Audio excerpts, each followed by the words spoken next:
Hey guys, it's finally time for the Mythic Spellblade Aluriel commentary guide thing for Elemental Shamans. Now in this video, I'm of course going to be going over positioning and a couple mechanics things while trying to do as much damage as possible. Now note for this video that I opted to go for the classic AoE Lightning Rod build, as for the boss it yields much higher damage than like Ascendance or Ice Fury will, and depending on RNG can even give like way more boss damage than a classic Ascendance build would do. My first kill was Ascendance on this, and it was not the best, but it was very high in terms of like compared to other people who use Ascendance. But this time we're going Lightning Rod, Liquid Magma Totem, Totem Mastery. So before I get this video started, I was not ready for this pull at all. I had just tabbed back in. I didn't even realize there was a pull timer. I tab in and we're pulling in less than 2 seconds pretty much. And the footage I have before that had like my desktop and other things in there, so I can't really show it. But anyways, so let's get started. Just keep in mind that this is not an ideal opener. This is complete out of whack because I just realized, oh crap, we're pulling right now.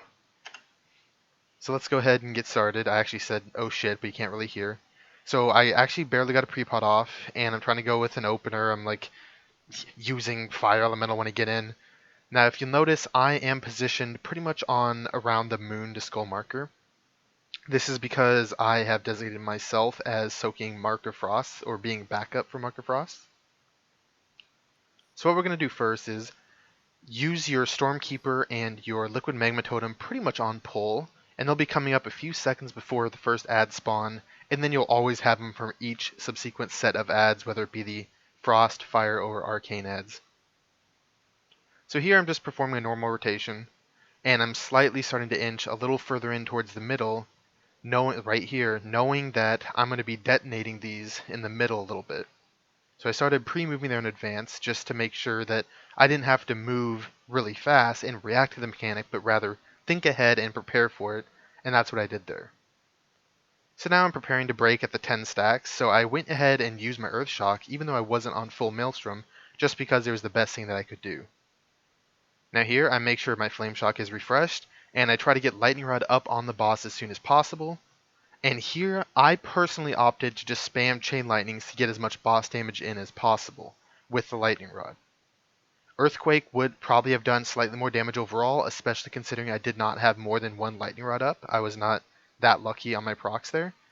But with Lightning Rod on the boss and getting overloads and everything, you're going to be doing a large chunk of boss DPS as well, which is arguably more important, especially if you've already killed the boss or have enough ad damage. So right here, I go ahead and I heal myself once, because with the Mark of Frost on me and that line coming through in previous pulls, I had died to that, even through like defensives and health potions, so I was just casting heals.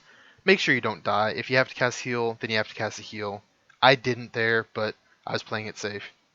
So now I am going to prepare for the ads, and I wanted to have 2 Earthquakes down, but I didn't quite have enough Maelstrom in advance.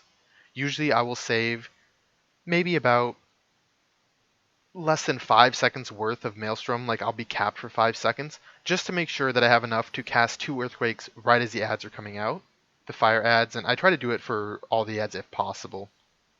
This just gives you a little extra bit of that AoE damage at the cost of wasting a little bit of Maelstrom.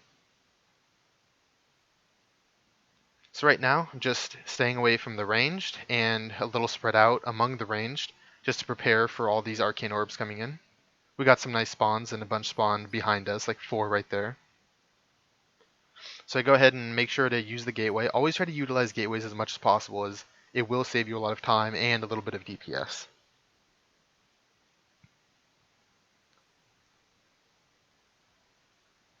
So here, we're just going along, doing the normal strategy.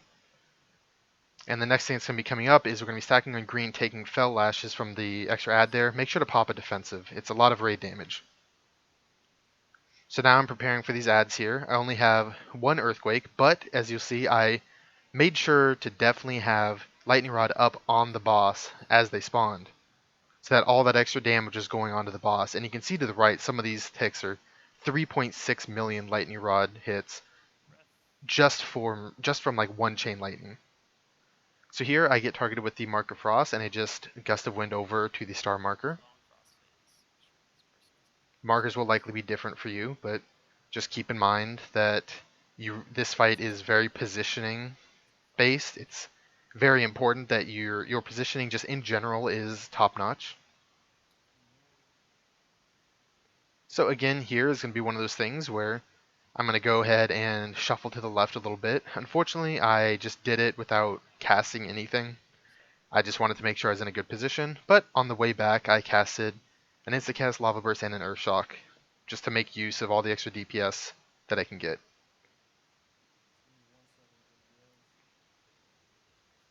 Now, upcoming things in the fight you have to look forward to is more ads.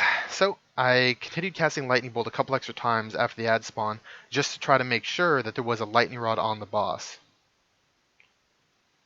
And I'm specifically still targeting the boss while Chain Lightning because I wanted to proc an additional Lightning Rod, as it's the most important target to have Lightning Rod on in general. I finally get one right as the ads are pretty much dying, so I just kind of go back to my normal single target rotation as they're all dead.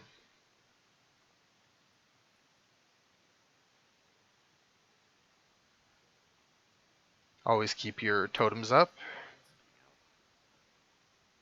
I'm not used to this AoE spec very much. I much prefer Ascendance, but you will need to use it on some bosses if you want to do the most that your class can. So here we get more of the Searing Brands, and we're going to go ahead and try to place them in pretty good positions. It's best for Elemental Shaman, and you have to keep in mind that the bounce range on the fire ads with Chain Lightning is pretty decent on these ads. However, I've noticed it's best and most consistent when the boss is moved to the position of the ads. And as you notice, I'm holding Maelstrom here, waiting for Animate to go up, and then I'm going to dump 2 Earthquakes. So I dump 2 Earthquakes right there, right as they're spawning. And I get my Liquid Magma Totem down, I get all these Lightning Rods out. Unfortunately, the boss didn't have one at the time. Once your initial AoE is over, definitely go ahead and continue damaging these ads. And as you'll see this last ad, I didn't have my interrupt up when I was casting, and I actually used Thunderstorm just to interrupt the cast. Which probably wasn't the best, because one cast isn't the end of the world, but I didn't want it to cast, so that's why I did that. Now again, we're just kind of staying out a little bit. Try not to spawn the Arcane Orbs on the melee, and a bunch of people almost died to them, but they didn't. Professional raiders.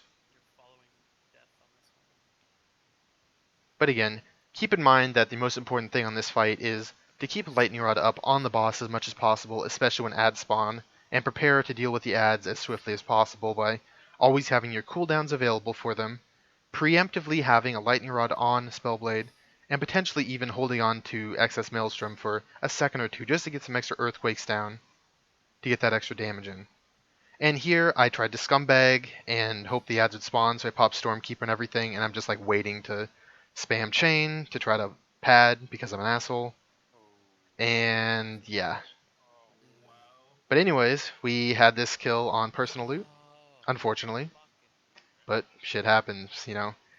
So that is it for this video, but again, just keep in mind, very important for positioning, and it's not best for Elemental Shamans to be dealing with the Mark of Frost, as we are not very well equipped for it compared to some other classes who have much more tools to utilize that can prevent them from dying or from healing themselves or something like that, such as Boomkins, who can go bear form if need be just to survive high stacks, while we don't really have anything like that. We just have our 1 cooldown, you up your health pot, and then you can heal yourself. So again, thanks a lot for watching, and the next guide that'll be out will probably be Tichondrius and then Botanist. So if you're looking for some extra Shaman tips or tricks for those will be coming up soon-ish. So again, thanks so much, and I'll see you guys next time.